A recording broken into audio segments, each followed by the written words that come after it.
boost ကားသမားကျွန်တော်လမ်းမှာချသွားတယ်ညာဘာဖြစ်လို့လဲတော့မသိကျွန်တော်ထိုင်းတကားမသိသူပြောတာတော့နည်းနည်းလေးပေါ့ဒီလမ်းကြောင်းကနည်းနည်းရှည်တယ်ဆိုတာကျွန်တော် picket မကောက်နဲ့လေ picket ကောက်ပြီးတော့ကျွန်တော်ထားခဲ့တယ်လမ်းမှာအဲ့တော့ကျွန်တော်လမ်းမှာရှင်းပြီးတော့ဒီကိုချက်ချိန်နေတာပေါ့နော်ဒီလမ်းမှာကားနောက်ဒီချက်ချိန်နေတာပေါ့ကဲနောက်တစ်စီးကျွန်တော်ချိန်တော့အဆင်ပြေသွားပြီနည်းနည်းဆောင်းလိုက်ရတယ်ပေါ့နော်စီးဆက်သွားပါဗျာလမ်းကနည်းနည်းဘယ်လိုပြောရမလဲနည်းနည်းခေါင်တယ်ဗျလေအောင်မျိုးပြင်လောက်ပြောရမယ် rubber dog ရင်းနဲ့ကျွန်တော်သွားရင်းနဲ့ location မှာပြီးတော့ကျွန်တော်တိုင်ပတ်သွားအနေထားပါဒီပုံစံကတော့ကျွန်တော်ညဘက်အထိသူတို့နဲ့မတွေ့သေးပါဘူးဗျအဲကျွန်တော်ညတော်တော်မိုးချုံမှကျွန်တော်လာကြိုတယ်ဒါကြိုတော့တော်တော်သွားလိုက်ရသေးရပါတော့အဲဒါဆိုရောက်သွားတယ်မနဲ့ကြလဲကျွန်တော်ပြဿနာတက်တယ်ဗျပြဿနာပါလဲဆိုတော့ကျွန်တော်လုံးဝကားငှားလို့မရဘူးအဲ့ဒါနဲ့ကျွန်တော်ထိုင်းကိုတရားကိုအကူကြီးတောင်းပြီးတော့ကျွန်တော်ဆက်ပြီးသွားတယ်ပေါ့နော်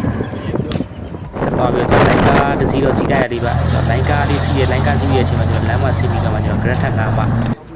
ကျွန်တော်ခီးစင်ကအဆင်ပြေသွားရပြောရမှာပေါ့နော်